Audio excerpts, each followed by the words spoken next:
Disclaimer. I am a law student. Any legal information provided is not legal advice. For that, please hire an attorney.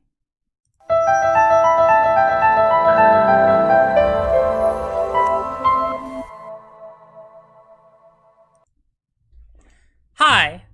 Let's begin with a hypothetical. Let's say you have a couple looking to buy a home together.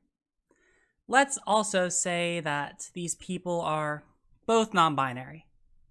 Let's say that eventually they find a home they're interested in, so they reach out to the seller.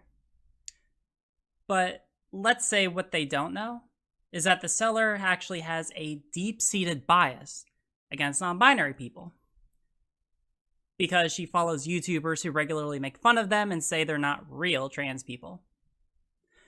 But let's say the seller is also not going to voice her bias out of fear of being reported to her boss. So what she does instead is agree to negotiate a price for the house, even though she knows that the house is actually in violation of the local zoning ordinance. She negotiates a price with the couple based on some criteria: square footing, location, amenities, etc. The couple trusts the seller and assumes these criteria to be accurate and reflective of what the house is actually worth. But the seller knows the whole time that if the city council wanted to, they could tear down the house at any time, and it was therefore worth nothing. Question. By using those criteria for negotiating, even though the seller knew the house was actually worth nothing, did she act dishonestly? Hey everyone, it's been a moment, or God, it feels like it's been forever. But yeah, so a little bit of background. Today I was going to be talking, and today I will be talking about the video that Rose of Dawn put out about Contrapoints and her recent video, Cringe. The background that's necessary for this, because we'll get to my criticisms very soon here, but what's important to recognize is that what I was originally hoping to have is a conversation or a debate. That's what I was looking to do. And so I do want to point out before we go any further that earlier this week, I believe this was this past Monday or Tuesday, I put out this tweet saying the following: "Hey, Rose of Dawn, I'm going to be covering your video on Contra this Saturday at 5 p.m. on my stream. I'm letting you know so that if you want, you can come on and talk to me directly so I don't misrepresent anything you say. Hope to hear from you." I did not end up hearing anything from her in response. So, to be, just to follow up and cross my T's and dot my I's, to make sure that I was just double checking, I sent out a follow-up tweet later. "Hey, Rose of Dawn, I noticed you haven't responded to me yet. I'm sure you're just busy. Please let me know if you want to come on my stream Saturday at 5 p.m. EST before the end of the day tomorrow. Hope to hear from you."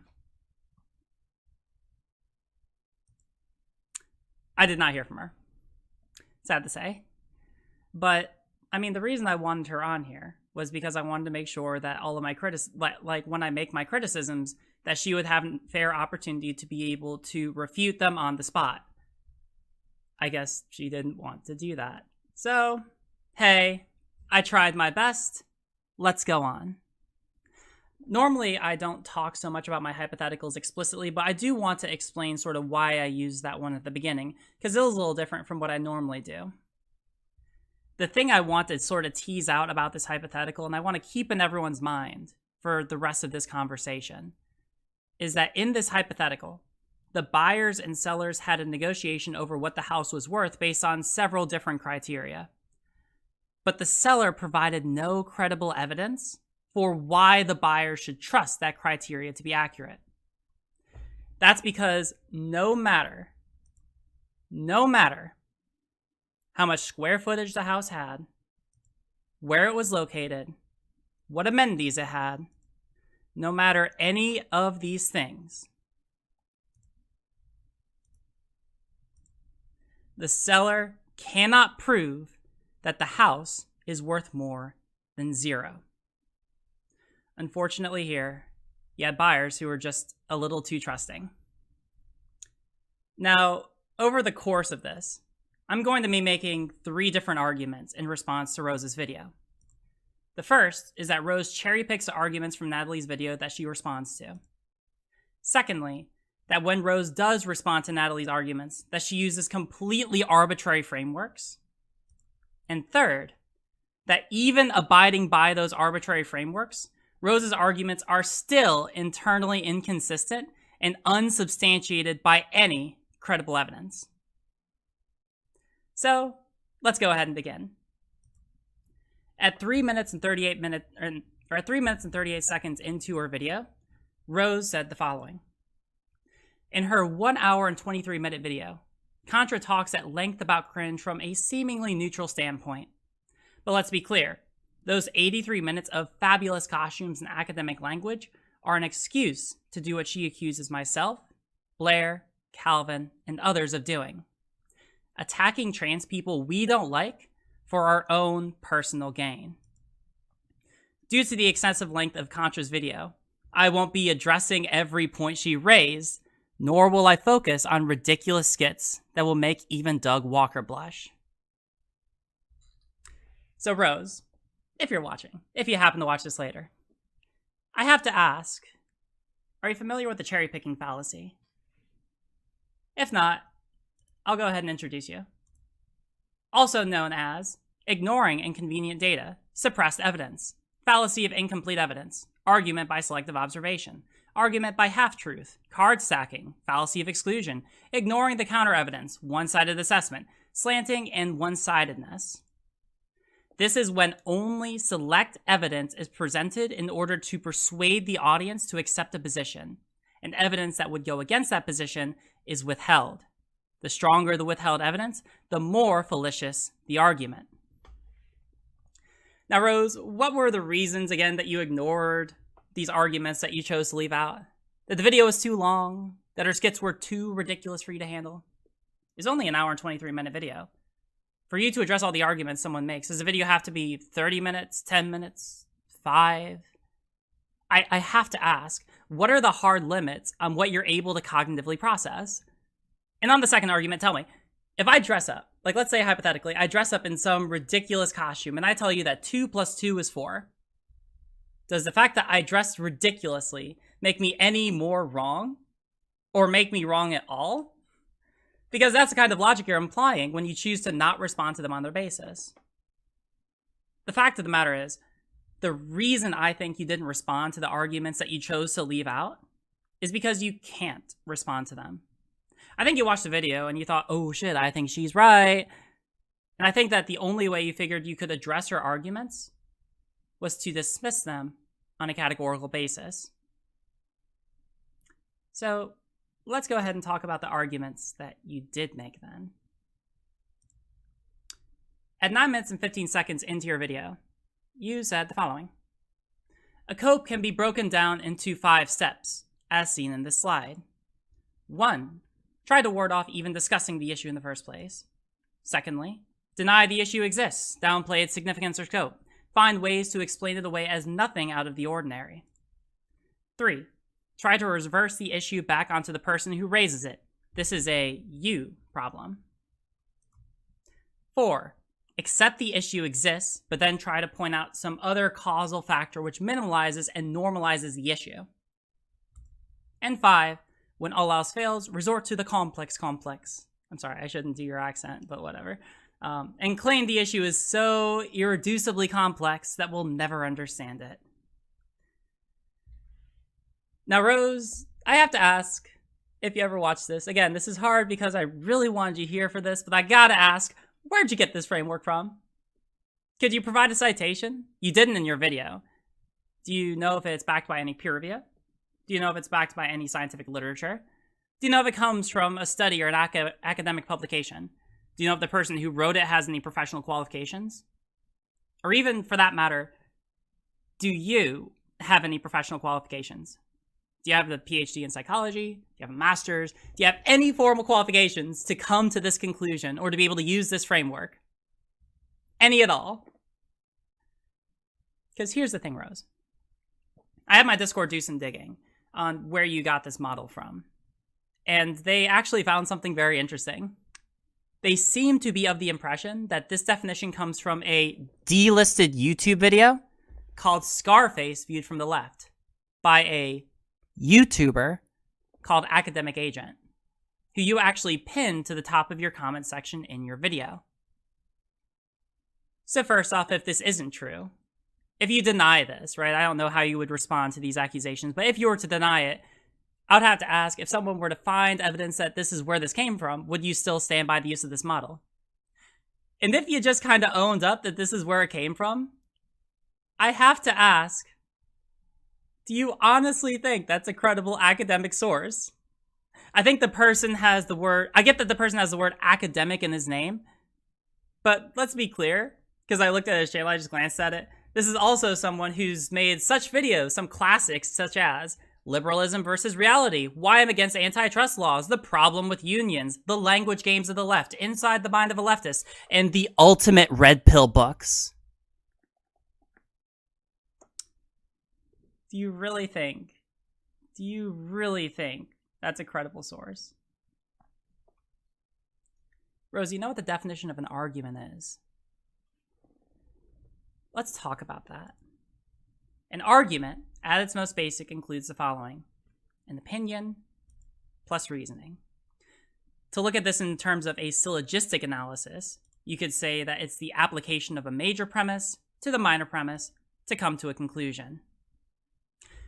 The reason this is relevant is because the fact of the matter is, I don't have to care about your opinion if you don't give me any evidence for it. If you don't tell me why I should believe you, to me, your opinion is worth nothing. And here, you do the exact same thing that the seller in the opening hypothetical did, where you use a completely arbitrary framework without providing any evidence this correlates to what we're actually talking about. And just like the seller, no matter how much you argue the merits of these arbitrary categories, you cannot make the house worth more than 0. Period. If you don't tell me why this has any objective explanatory basis, the rest of the conversation is meaningless. Let's talk about another example where you do this. At 5 minutes and 45 seconds into your video, you say the following: Contrapoints is someone who is a textbook definition of a gender radical. For those who are familiar with this phrase, it can be summed up in the 5 following points. A gender radical is someone who believes 1. There are many genders. 2. Biological sex is a construct. 3. Smash the binary. Heavy quotes. 4. Don't assume someone's gender. And 5. All of this is accompanied by left-wing politics. Now, Contra easily fits into each of these definitions. Of course, if she doesn't, then I open her to openly distance herself from any of these points, although she's no doubt aware of the consequences from her own fan base. Rose, I have to ask, where does Natalie say that biological sex is a construct? Where does Natalie say, smash the binary? Where does Natalie say to not assume someone's gender? Because the thing is, I thought you said that she easily fits into each of these categories. I assume if she easily fits so much, then it shouldn't be hard for you to produce evidence for her saying these things, right? Like, it should be very, very simple. In your video, the only evidence that you provided to these claims was a tweet from Natalie saying the following.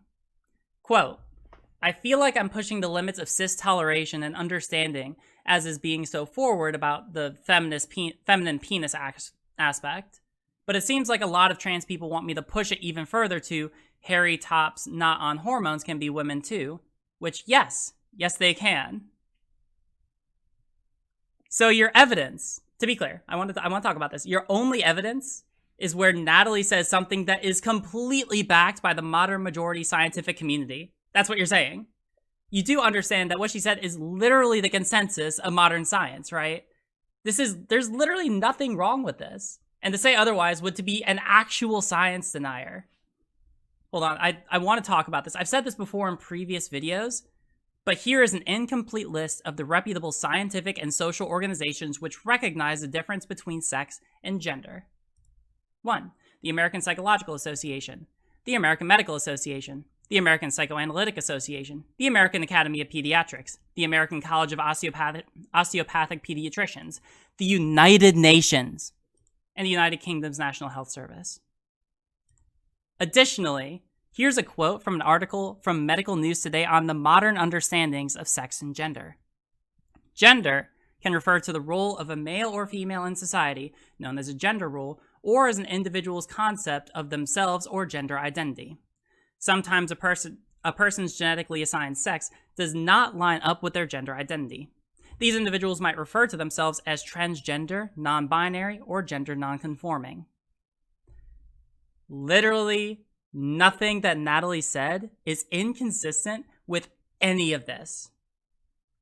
And if you want to call her a gender radical for saying that, then I suppose that just means that gender radicals are people who agree with science? And if that's the case, then I suppose that makes me one as well. I would certainly rather be that than be a science denier like you.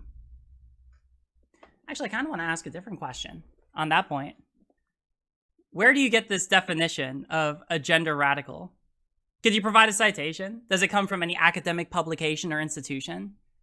Because the fact of the matter is, when you call someone a gender radical, this seems much less like an objective descriptive term and more like a catch-all attempt to attempt to dismiss the opinions of those you disagree with, but who you otherwise cannot argue with on the merits of their claims. Because you fundamentally hold anti-science positions, you can only respond by trying to use posturing that makes your opponents look unreasonable without actually engaging with them. And the thing about this that's just the most astounding, the most astonishing, is that even abiding by these completely arbitrary frameworks, your arguments are still internally inconsistent and unsubstantiated by credible evidence. At 7 minutes and 50 seconds into your video, you say the following. Quote, Contra, on the other hand, avoids criticism of gender radical doctrine. The few times she's made comments questioning it have resulted in a harsh backlash forcing her to step down. For example, her critique of the needs to ask for pronouns at the end of August 2019 ended with her leaving Twitter, after she was accused of prejudice against non-binary people. Contra has regularly been attacked by her own audience for airing a view that isn't quite kosher, and always issues an apology against the hate mobs rallying against her.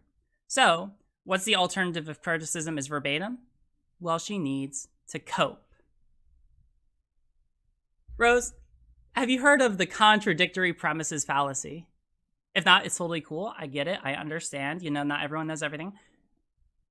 And neither do I, but, I did the research on this. I'll go ahead and explain it. The contradictory premises fallacy is very simple. According to the Carson-Newman University, the contradictory premises fallacy, also known as logical paradox, is where someone establishes a premise in such a way that it contradicts another earlier premise. And that's exactly what you did here. By arguing that the reason Natalie is coping is because she needs to avoid criticism of gender radical doctrine, that directly contradicts with your earlier claim that she easily fits all the definitions of one. And you just cannot have it both ways. This is literally the perfect example of someone trying to have their cake and eat it too. And not only that, but this is the most astounding thing ever. This is the most astounding thing ever. All right? At the end of your video, at 23 minutes in, you say the following. As to the final cope, when all else fails, resort to the complex and claim the issue is so irreducibly complex that we'll never understand it. Let's leave this as a placeholder. Even though you cherry pick what arguments of Natalie's to respond to, and even though you rely on unsubstantiated and uncredible models that fit the narrative you want, you still aren't able to satisfy all the criteria you set out for yourself. At least the seller in the opening hypothetical was able to successfully get the couple to believe that she was using the right categories for negotiation, but you couldn't even do that right. Not only can you not prove that the house is worth more than zero, you didn't even try. And that's because the fact of the matter is, you know that if you tried to respond to this, then you could not possibly get this. You could not possibly meet this category. Because literally the entirety of Natalie's video is doing the exact opposite of this. It's not saying it's so complex that it cannot be understood. It is a dissertation on trying to understand exactly what is going on and exactly why you and Blair and Calvin and others make the content that you do.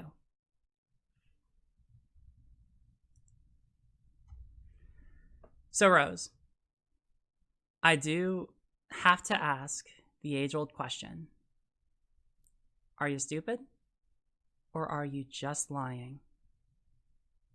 Because at this point, I really can't tell the difference. Well, I guess I won't know, since you didn't accept my invitation to come on here and respond to me directly. I really would have liked that. I really would have liked to talk to you directly. Don't say I didn't give you the opportunity to do so.